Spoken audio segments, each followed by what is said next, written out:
The Upland Action News. A virtual property trading game that's smashing the boundaries between the real world and virtual world. It's the Action News, 24/7 hours a week, 30 days a week, 30 months a year. The Upland Action News takes itself so goddamn seriously, it might kill a goat. Good morning, good noon, and good night, citizens of Upland and newcomers alike. Congratulations, you have made it. You are watching the Upland Action News, and I am your host, LeftHouse. And now for the Upland Action News.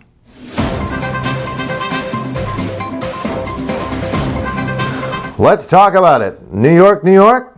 If I can make it there, well, you know the rest. New York is coming to Upland, or should I say, Upland is going to New York. A new city and new real-world addresses. Hey, hey! Aquatic Park sold out, and that's not the only neighborhood. If and when Upland sells 40% of the properties on the island, New York will open with a grand announcement letting us all know when.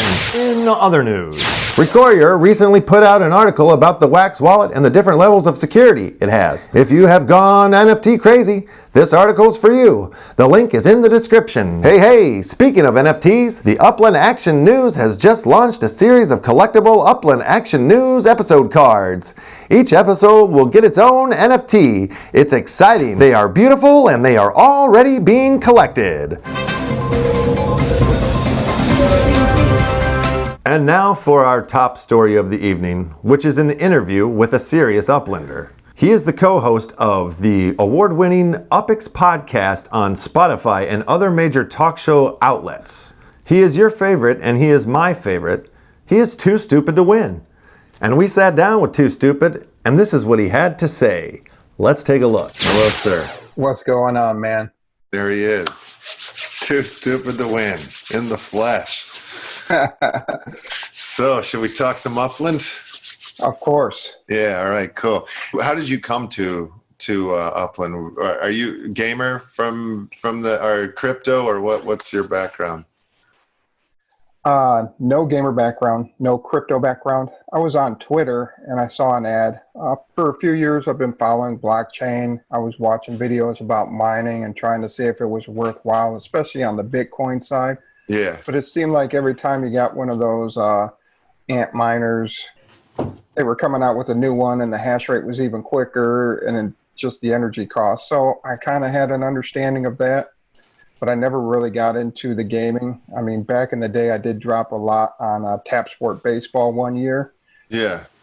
And I did it early in the season, and I spent a couple $1,000s, and I didn't own anything. I'm like, this sucks. I'm like, I spent all this money, and they're putting out better and better players each week, and you got to spend more and more each week on competitions. I'm like, and I don't own any of this, and next year it's a new model, so it's a new version. But I saw an ad on Twitter for it, and it seemed pretty interesting. Yeah. So I went and gave it a try. January 5th, actually. We did cover that in one of the podcasts. Kind of walked through my first couple of purchases. That's right. Yeah, that's right. And then how I kept shelling out more and more and more, and then I had to put a plan together. Yeah. So that's the next question. I feel like every time I ever try to talk to somebody about strategy, I feel like everybody's just lying to me or just holding their cards or whatnot. You know what I mean? Because for me, I'm sort of like you. I feel like I'm at that point now where I'm like, I need to kind of come up with a strategy. And I have some ideas of things that are maybe that's my strategy. But I go sort of back and forth in my head about how is this a game? This is a game? Oh, okay, I guess it's a game. I mean, there's game elements to it, but so yeah, my head definitely goes in circles on how I'm supposed to approach or put myself forward. It was really the idea of creating the movie theater. Having that idea was really became my obsession, and I was thinking about that and thinking about what Upland has to offer, and yeah, I was just this is kind of what I've been looking for a long time in a way, some sort of platform that builds a community that then you can share your art with, and then people will you know, and be engaging, you know, because I've had that, like as a musician, I've had that, and as a filmmaker, I've had that like in little spurts, but not, it seems it's not as easy to find like online communities for film or whatnot as it is for music or even gaming or something like that, you know, or blockchain or crypto. Like those communities are huge, you know. Yeah, they've sucked us down so many rabbit holes now, starting on the Discord server. You know, you got the crypto channel going on where they're talking about converting everything over. I just bought Wax so I can get on the blockchain heroes, and this community opens you up on so many different rabbit holes. For sure. Yeah, so. I just lose so many hours chasing so many different things. It's just true. like Alice in Wonderland. You jump down and you're like, oh wow, look at this, and then tangent, and then you're like, how did I get here? How am I consumed by all of this? Yeah, no, I mean, it's true. Like I was just floating around on the raft on the pool with my lady, and we were like talking about, you know, NFTs and stuff. And it was like, you know, I was explaining like, all right, when I first got to Upland, like the word NFT, non-fungible tokens, like I just kind of went in one ear and out the other. And I'm like, okay, I kind of get it. I kind of don't get it, you know? And then like this sort of like Wax NFT craze sort of blew up, and like I got like really like excited and like tried to figure it out and learn. And I actually just started like putting them up, and like today I had my first sales. I've sold like 9 pieces today. It just like all happened at once. I'm like, oh, this is amazing, you know? Congratulations. That's always good when somebody wants to purchase something you've done. Yeah, it's a good feeling. But so my question, I guess what I'm leading to is like, can you talk to me about like your knowledge of like non-fungible tokens, and like what does it mean to you? Like what's the importance of it to you? I like the ownership. It's all about the ownership, and you actually have it.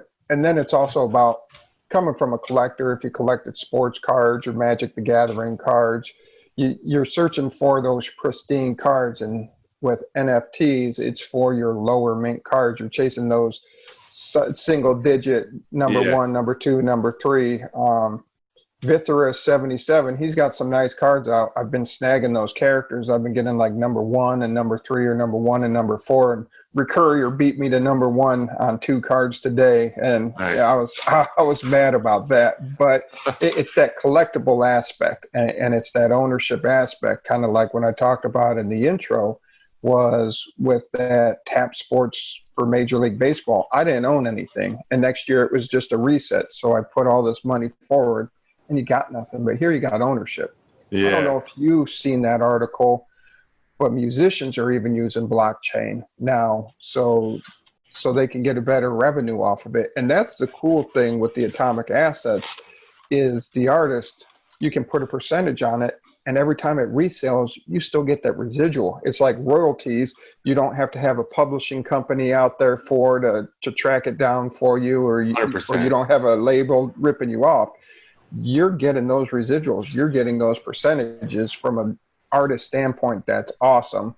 And then Absolutely. Just from a collector standpoint, you have it, and you know that, hey, this is number 1 or number 5 out of 10 or 5 out of 5, or hey, this is even number 1 out of 1,000 is something to brag about. So indeed, that collectible asset, it's that ownership, and if it shuts down, you can take it somewhere else to your OpenSeas account or something like that. And I didn't know what OpenSeas was like 2 months ago, and so that's all new stuff to me. But I really love this concept, and it's like we're getting in the ground floor of everybody's going to catch up in 5 to 10 years. Let's go back to strategy. Yeah, when I first started, you know, my first property I just bought a random property. Then I jumped on Zillow and found the most expensive home for sale in San Francisco, and that was on Scott Street. The address escapes me right now, but I bought that. Yeah. And then it was cheap. I'm like, why is it so cheap? I don't get it. And then I figured out the collections. And then I figured out that, hey, with these collections,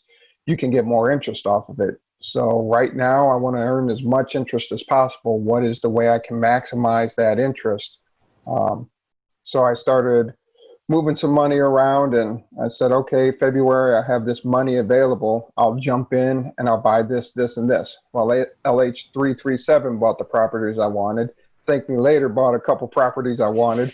So I ended up buying even more expensive properties than I anticipated. But my current strategy right now is I have some financial district properties on mine. Probably another week or two, I'll pick those up. That will push me over a ridiculous amount of UPX per month in interest. Not as bad as Dizzy and Noise are at, but still at a pretty solid level. That's where I was targeting, and I thought, hey, if I get there, I'll be one of the top players there. And then Dizzy and Noise kind of. And then what do you do with it though? Like, when you're making like that, buying more properties, keep going, because I believe San Francisco in 3 to 5 years, the 2,500 UPX, 3,000 UPX, I believe you're going to be able to flip for 20,000 UPX. I mean, I remember back in the early 2000s when Second Life first jumped off, and I'm like, this is ridiculous. People are making money off of this. Yeah. And this is the ground floor of something different, of Second Life tied to real world properties. So it'll be interesting to see as it gets bigger if businesses jump in or not. So it's looking for, hey, I own the building that your headquarters is in. Why don't you make me an offer? Right. Looking at New York City, there's a lot of things you can chase in New York City. You want like old mob boss homes. You want, houses where movies were shot, so it depends on what you want to chase there. Of course, some of the big ones are going to be Wall Street, Fifth Avenue. When you guys had Noise to meet you on your podcast there, like he was at one point, like when he was talking about how he got here and stuff, he said something about millionaires have like 7 different revenue sources that they sort of chase after or whatnot.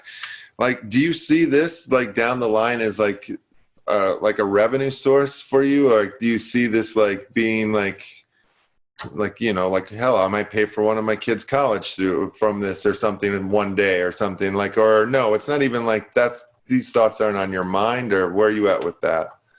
I do see a good potential of this making money in the future, selling those properties. I always joke about being a slumlord, but those are going to be the easier properties to flip. Like one Lorraine Court, I think I bought for 2.8 million UPX. There's going to be a small secondary market for that. There's not going to be many players out there looking to spend that much. But your casual player, they'll spend $5, $10, $15. And if you have a large amount of, sorry about that. If you have a large amount of smaller properties that you can flip for $5, $10, $15, $20, that's where it's going to stack. So that's been my strategy, is just to acquire the lower value properties. And I even dabble in the 10,000 UPX properties, because I believe San Francisco, you'll be able to flip. One of the other things I'm saving up for is business licenses. They mentioned that you have the ability to lease business licenses. Right. As you know, I got 4 kids. My job's pretty demanding, and I run the podcast with Thank Me Later. So my time and my artistic ability is not really there. But if I have the ability to fund these business licenses and get partnerships with other people that don't have the ability to fund it and get a little profit off of it, that's another revenue stream yet again that you can earn UPX to once again buy more property, to flip more property. Yeah. Because I see a point in time in this game where they're opening 2 or 3 cities at the same time, just because the influx of players. Right. Yeah, that'd be great. Yeah. I'm excited to see, because like I definitely have like all sorts of, I'm like the slightly the reverse of you, where I have like, tons of creative ideas and stuff, so like I'll be looking for like, I'll be looking to some of you guys to partner in on some of these ideas once there's like some of those things are in place, for sure. I want to build a skyscraper in San Francisco and New York. What I'm doing with them, I don't know. How I'm building them, I don't know, but I want to have skyscrapers coast to coast. How long do you think it takes until we're like fully like, like in it, like where everything is like functioning the way they want it? I mean, I guess they're pretty good at following the roadmap. They've been kind of hitting it. Yeah. So what we got coming up is the New York City release. I figure by September or so we'll be in New York City, just the Manhattan area. And then I figure by late October, early November, we should see the property development. Yeah. So that's what I'm thinking. If they do it sooner, that's even better, because I think I ran a poll on the UPX podcast, and it was, are you more excited for the New York City release or property development? And it was something like 91 or 92% want property development. Yeah. Yeah. And at first I didn't understand the Manhattan, because those are your more expensive properties in New York City. But once you start looking at the size, it made sense. It's half the size of San Francisco, and they're not releasing all of Manhattan, because you would think Queens or the Bronx or Staten Island would be something with cheaper properties instead of Manhattan, where you got Wall Street, all their financial district, all the shopping, Times Square. I'm curious to see if I'll be able to afford anything or not when it opens. Damn it! Thanks for coming on. We'll have you on again in the future for sure. I'm glad that you brought me on your show. I'm excited to be on. And I mean, that's the other thing, is meeting all you guys has been super, super fun and like mind blowing. Like really cool, awesome people for sure. And I didn't know that was gonna happen. Like when I got into it, like it's kind of cool. And that's what keeps this game really going, is the community and just the conversations. I'm just sad more people aren't in on the Discord and communicating about it. And I think that's where we lose a lot of players. Yeah. Because I really think there should be a link in the tutorial that says, join the Discord server for 100 up, or like 100 UpX or 500 UpX or whatever. Yeah, it's a good point. I really hope that like that in-game chat, like, kind of fixes that at some point, like whether I hope we can get like mail sent, like when we have our permanent address and stuff, like you could send me a package, that'd be cool, like get a letter or get a little whatever, get an NFT sent to your doorstep, that'd be dope, like we'll see what happens. Well, very cool, man. I'll let you get back to the new baby, and let's chat soon. Sounds good. Don't forget to make sure you're liking the Upland Action News Network. Make sure you're subscribing to it. Make sure you're subscribing to the UPX podcast, and make sure you're leaving us comments. Please leave comments. It helps our logarithm, so we get higher and more people see us, so we bring more people to the game. Awesome. We'll do it. Yeah. Thanks for having me on, LeftHouse. Really appreciate it. Yeah. We'll see you soon. All right. See you in Upland. Okay, ladies and gentlemen, thank you. I want to thank Too Stupid to Win for coming into the Action News and having that chat. Boy, man, what a chat that was. And ladies and gentlemen, you didn't do it. We have not hit those 50 likes. I'm not going to show you the t-shirt. Go back to episode 4, 3, or 2 if you want to see it. But if we hit that 50 likes, I'm going to give it away. I'm drinking so fast because you don't know how many bad takes I had. And I drank about 20 of these coffees. So anyway, we're going to give away the t-shirt. This episode hits 50 likes. I don't know why I'm so upset. I know why I'm so upset. That's the Action News, and I am out of here.